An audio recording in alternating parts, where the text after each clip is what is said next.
I'm going to do something a little different on the channel today. I've got a Barebow here, and I'm going to shoot blank Bale right here, close distance, no target, no aiming. Yes, there's dots on it, but I'm not going to be aiming at those. The reason I'm doing this is because I have target panic really, really bad, and I need to use a psycho trigger. I use a Grip Sear to basically tell me when to shoot. This will allow me to aim in the middle comfortably and be able to just execute shots as I should, just like I do with my recurve. This is really the only way that'll work for me. And I need to practice it here at blank Bale, just like I would recommend everyone else in the world to do. Work on it on blank Bale first, get comfortable with it, ingrain it into your subconscious brain, make it a habit, and then go shoot at a target.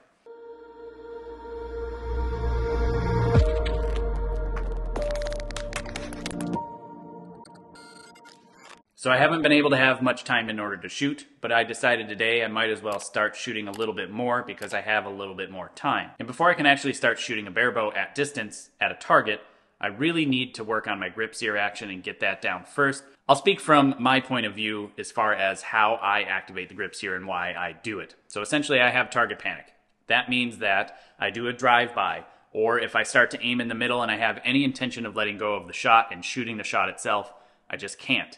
I can't hold in the middle. I will freeze low, freeze high, somewhere, and then I'll have to throw it into the middle and just fire as I'm going by, a drive-by. That's what it's called. With my recurve, I didn't have that issue because there's a clicker that you aim in the middle, and when the clicker clicks, you let it go. It's very easy because you're thinking about moving through the clicker, and it's not something that's a direct action. A grip sear is a somewhat of a workaround where I put my fingernail on the edge of the grip, and as I pull on the grip edge with that finger, it pops off the side of the edge, clicking, and that tells me when to shoot. The problem with that is thinking about the finger to pull on it is too directive an action to the actual action itself, and so I can't control myself and I'll just fire or pull or do something else, and it doesn't work. So I'm working on finding a secondary motion, another motion to focus on primarily, which would be pushing into the grip like so, basically like that, pushing the thumb forward, pushing the grip forward, thus pulling the finger back and making it pop off the grip edge. So in a nutshell, that's what I'm going to be working on here today. So I'm going to shoot a few shots. I've already warmed up. I've shot some arrows already. As I find stuff, want to share stuff, or have things that are interesting, I'll talk about them, and in the meanwhile, I'll move the camera around. So I like to shoot blank Bale with it up at an elevation, simulating the distance you like to shoot at. 50 meters or so, it's about here, give or take. It's maybe a little bit high, so I can stand a little bit further back, which I may end up doing. I also, for barebow, I'm going to shoot with a point-on crawl, so I'm touching the arrow because as the arrow comes off the bow, it does some crazy things, so I might as well make the arrow as happy as possible so the arrow sticks in the target straight and not doing some crazy stuff. At least that's how I think about it. Maybe I'm wrong, but that's what I'm going to do.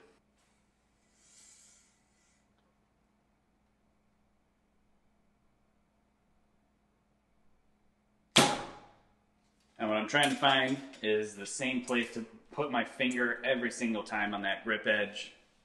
Make sure that everything is always the same and basically acts the same and feels the same every single time, at least as closely as possible.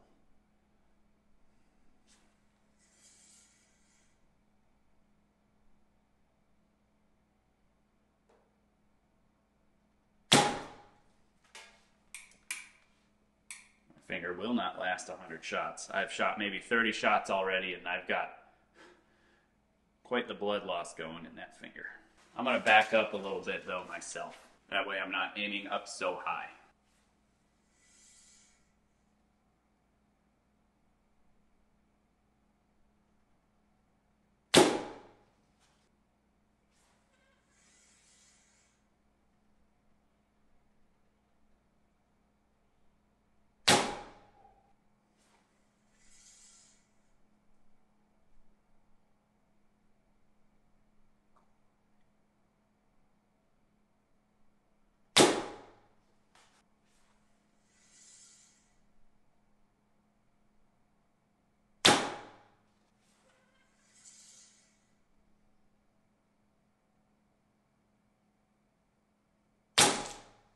Yeah, I'm either going to make my tiller split more negative or something else, because that ring finger there, that's going to turn into a blister in a hurry. Another maybe 20, 30 shots or so. So I am going to make my tiller split more negative. I don't know what it'll do to my aiming and tune and all that, but I've got so much pressure on that ring finger that it is just unbearably uncomfortable. So, see if this will help. What am I at? I'm at 6 3/4 and almost 7 1/8. So I'm almost at 3/8 of an inch bigger on the bottom, which is, you know, 1/8 more than most people would recommend. Most people would say go, you know, maybe a 1/4 inch bigger on the bottom. So that's a considerable amount more than that, but it is killing my ring finger. So we'll see if this helps. Normally I would put some Coban tape on that to try to help it out. I don't have any.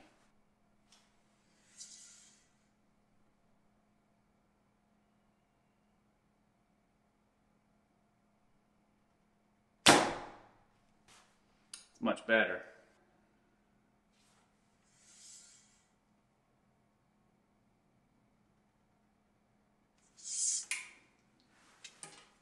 I need to make the grip edge sharper. So the grip I'm using is an Arcor glass grip. It's very slick and smooth, which I really like. However, the edges are quite rounded because that's how it gets this nice polished look. They polish it. So I'm going to take a file of that front edge and see if I can make it a little sharper to be able to hook my fingernail on. My fingernails are very short right now. I cut them the other day, and I just don't have much to hook onto.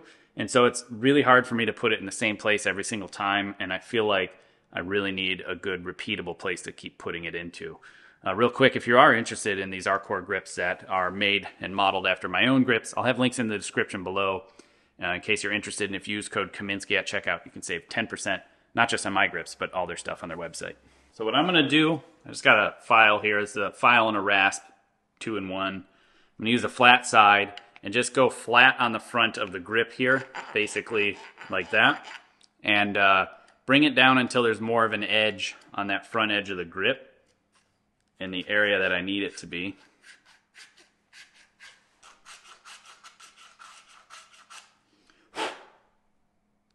So as you can see, just kind of taking that edge off there in the front, trying to make it more of a sharper 90-degree angle. Not super sharp, but more than this rounded edge. So that was a file, and then this is just some Scotch-Brite. I don't know what, it's a green Scotch-Brite. Hopefully just knock down any of the high spots from the actual file, because I don't want ridges, because I don't want my fingernail to catch on the ridges. That's so much better. All right, I'm gonna try that. So what I did is I took that Scotch-Brite, I put it on my table behind me, and then I basically filed it like that, or, you know, sanded it like that. More of a sharper edge there. Just enough to where my fingernail can hook on it a little easier. So that way as I push down low and pressure point of the grip, it just wants to pop off. So again, like that. A little over exaggerated, but you get the idea.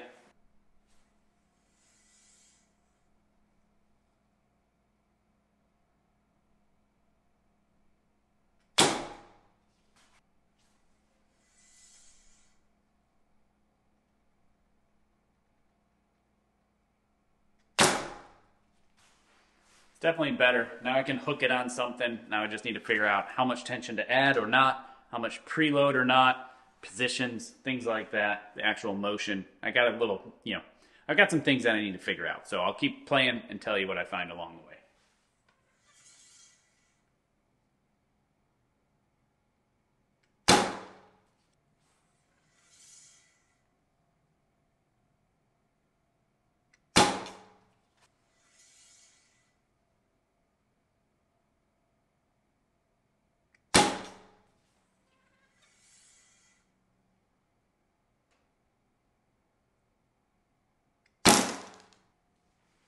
I really need to make my own tab. This is killing me.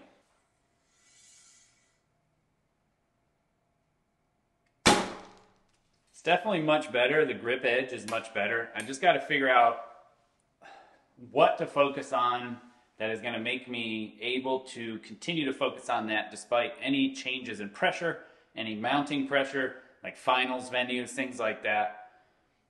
So probably before I go shoot anything anywhere as far as tournament or even just shooting out in the yard at a target, I really got to get this down and figure out where I want to put it, because I got to fix this. I want to fix it the right way. I'm tired of not having a plan. I got to have a plan. I got to stick to it. And if I can, then the rest should be history, and it'll be much easier to maintain.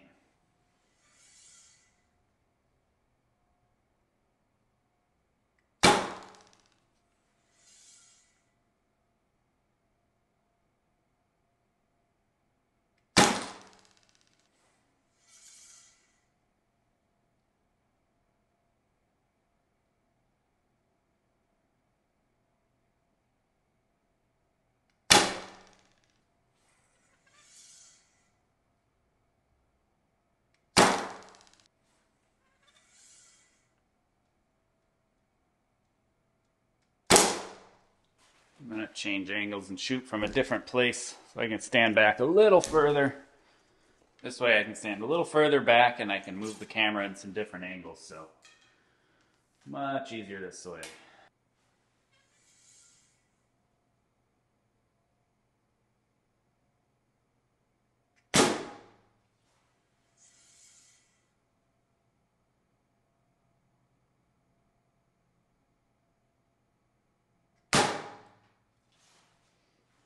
I'm going to crawl down a little bit. The arrows are hitting very squirrely, and the bow does not sound happy, so there's definitely something going on with that tiller change and stuff, so I'm just going to come down the string a random amount and shoot blank bale.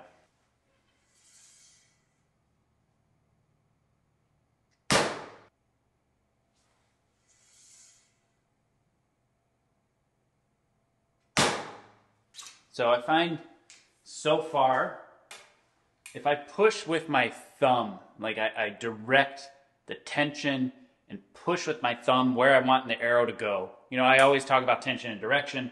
Usually comes from the pressure point, but barebow, I mean, I'm trying to find a solution. This is not a perfect solution, of course. The perfect solution would be to, I don't know, have a lobotomy and not have target panic, but that's just not going to happen. So the thumb pushing forward pulls that pinky, pulls the fingers back, and it's making it drop off the grip sear much easier so far this end.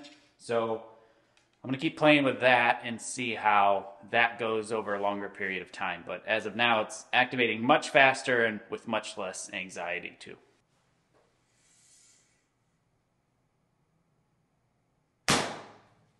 So much so that it's surprising me it's coming off, which is a good thing. I don't want to anticipate it.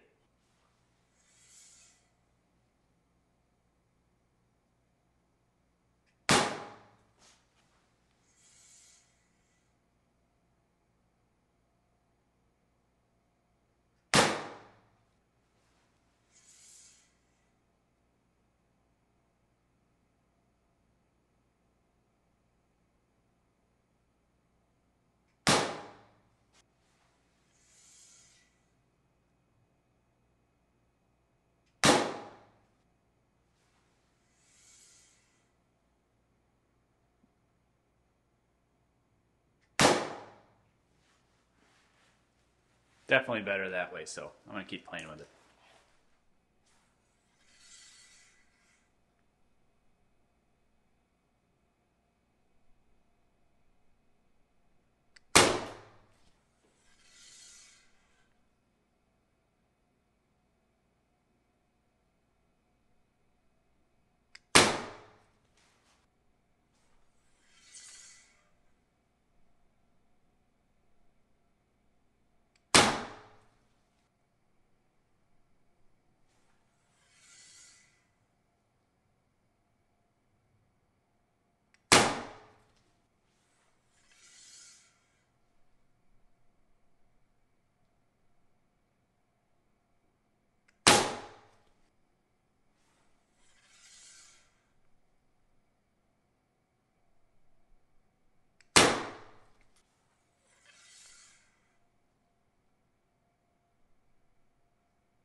I don't know how many ends in that is, but I think that's maybe 5 ends or so, 50 arrows.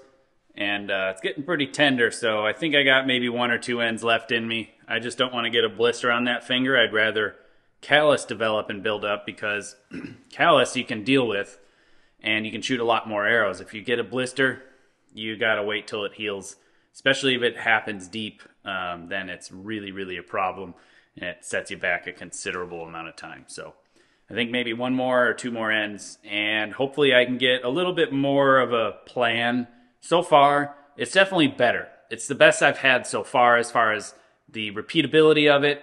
The timing is not yet consistent. I got to figure that out. It has to do with how much tension is in my hand overall. So I think probably just trying to relax more is going to be what's required.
All right, I think I'm done there because of my finger.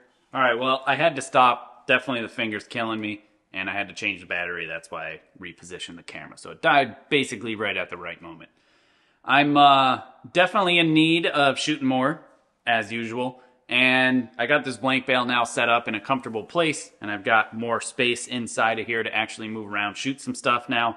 So I definitely am going to be shooting some more blank bale, and I'm going to make it a goal of mine every time I come here to actually shoot some blank bale. Shoot at least 50 arrows every time I come here. So anytime I'm coaching or filming videos or things like that, I'm going to shoot some blank bale with some Barebow and work on that, because I would like to work through this and figure out a good permanent solution that I can stay focused on.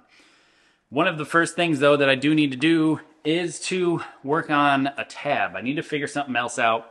This Yoast at whatever draw weight I'm shooting is just not cutting it. I don't know. I've been shooting it for a while. I think it's a really good starter tab, but there are quite a few things about it that I don't like, that I really want to try my own at making my own tab and see if it works out better for me. And I may even consider dropping down in bow weight, because I do think some of those the Barebow experts out there, because I'm definitely not one, I think they're right.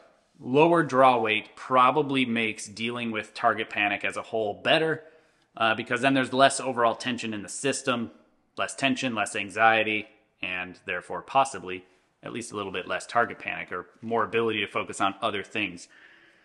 So these are 500 spine arrows. I don't have any limbs that are light. I don't have anything that's lighter than these.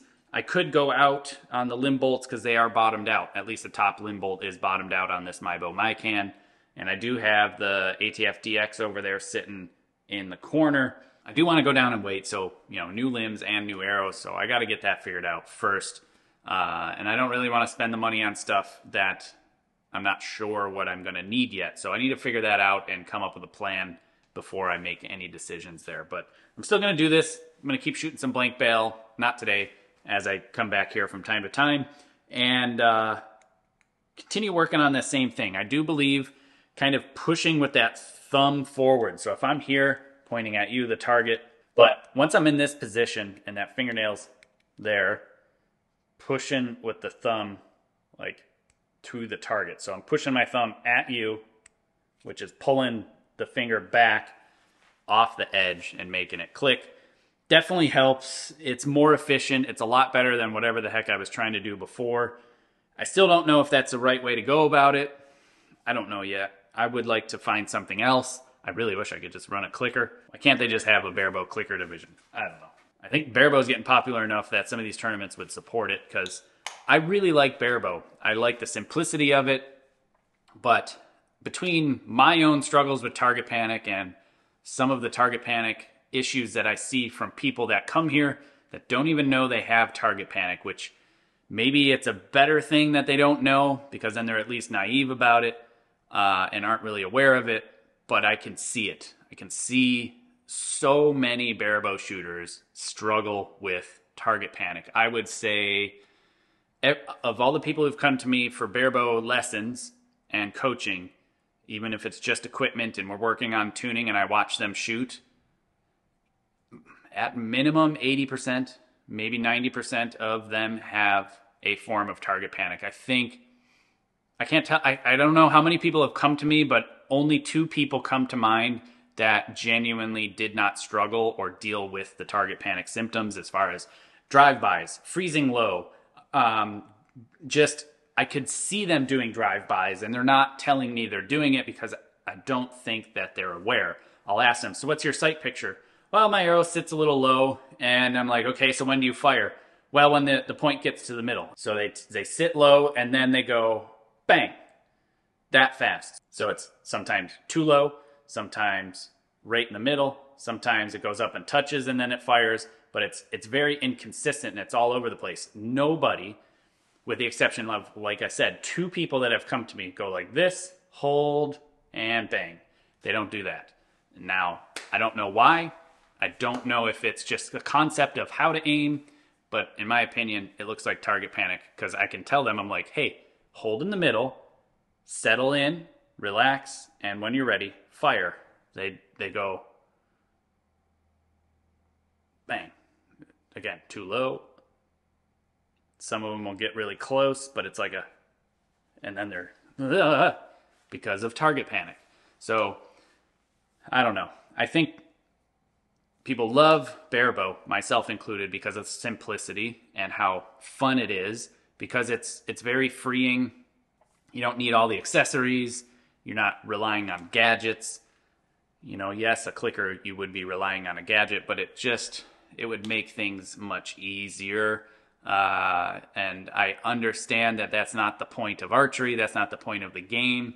It's not to make things easier, because if it was, let's all just shoot compounds, because it's easier to shoot tighter groups with compounds. It's not any easier to win at compound, but it's easier to shoot tighter groups relative to recurve, relative to barebow and traditional. We all can agree on that, I believe. At least I sure hope so. But I think that's the number one downfall to barebow, in my opinion, is just target panic. And it's extremely tough to deal with, and it's frustrating. I'd be competing with barebow right now on the world stage if I could use a clicker, because it'd be a lot of fun, and I would enjoy it, and I wouldn't have to put in nearly as much time. Again, yes, I understand, coming back to that whole, well, it's making it easier thing, so sure, of course, it's going to, encourage more people to do it. But it's not about the easier. It's about it being more enjoyable. Dealing with target panic, it's very rough. I have a lot of people that have come to me and they're like, I've been able to do this for years, and then all of a sudden it just hit me and I'm screwed. I've lost the fun of archery. I don't enjoy it anymore, and I want to continue to shoot barebow. So the Grip Sear stuff, it's kind of a workaround, but there's still a lot of that anxiety going on. There's still something missing, and it's still incredibly hard to manage. And in order to do certain things well, there's certain sears that just won't work for me, and I find it difficult to manage despite, finding a workaround. It at least helps in the beginning, but then as you start to get under pressure, I find that the conscious brain just wants to take over and manhandle everything, or subconscious, I don't know which one. Something goes on and I freak out, basically, and it's not very fun, to be totally frank with you. So I'd rather just shoot with a clicker personally, but if this is how I got to do it, and I got to do blank bale, and I got to put in the time and the effort, and I don't know how many years it's going to take me to figure this out, because I'm not convinced that I'm ready. I'm not convinced that it will hold up under pressure. and all those other barebow experts that are out there saying that it's just not going to work. It's not a solution. It's just a Band-Aid. They are definitely right. It would absolutely be better if I could just break that part of my brain and it go away so I could just aim in the middle and let it go whenever I feel comfortable or feel like I'm ready. If I could do that, holy cow, I could shoot really well, but I can't. So no matter how much I've tried, doesn't work. Anytime I'm using anything as a sight, as a reference, I just don't have the ability to do so. Traditional, I'm just instinctive shooting. I'm looking at what I want to hit, I draw back, I use nothing as a visual reference at all. I don't gap shoot, I don't use split vision, whatever the heck that is, because it doesn't make sense to me either. I just stare at the spot I want to hit and shoot it whenever I feel like shooting. And that's how I do traditional style shooting. So, you know, it takes me a little bit of time to get used to it, shooting split finger, 3-under, canted, not canted, all those different styles with my traditional bow. It takes you time to get used to it, and you just kind of, I don't know, it feels right. It feels right. It feels like the arrow's going to go in or towards the middle, and it does after you shoot enough arrows. At least that's how I've done it, and it feels the best. I enjoy shooting that way the most, but it's very limiting in the amount of range you can do it at. Up close, but very easy. Very, very easy. As you start getting past 20, 30 yards, holy cow, it's a challenge. And then you got to start using something as a reference because the body, I don't know, maybe not enough practice at those distances. That's probably what it is. So anyway, sorry about the rambling rant. I don't know what I'm doing here. I'm just trying to figure out something, share the journey, because I don't know how else to share this struggle, because it's a struggle, and it's going to require a lot of work for me to overcome. If you like this video, consider sharing it, hit the like button, and do subscribe, hit that notification bell down below. Genuinely, all those things help this channel out. If you'd like to help support this channel as well for me to continue to produce content like this and other types of content that I do enjoy producing, like the technical stuff and more reviews, then please do consider supporting this channel. There's many different links down in the description below. I can't thank my supporters enough. And if you are interested in joining a little micro community within archery, consider becoming a patron or a YouTube member, so that way you have access to my Discord server. It's actually very, very nice. People help support each other, have questions, bounce ideas off each other, and just overall have a good community. And it's not like online forums. You don't have people who are just complete, you know how some people can be. And everybody seems to be at least on the up and up and encouraging others as opposed to just ripping each other apart because somebody said something wrong or asked a very simple question. So anyway, thanks again. Thanks for watching. I appreciate it, and have a good one.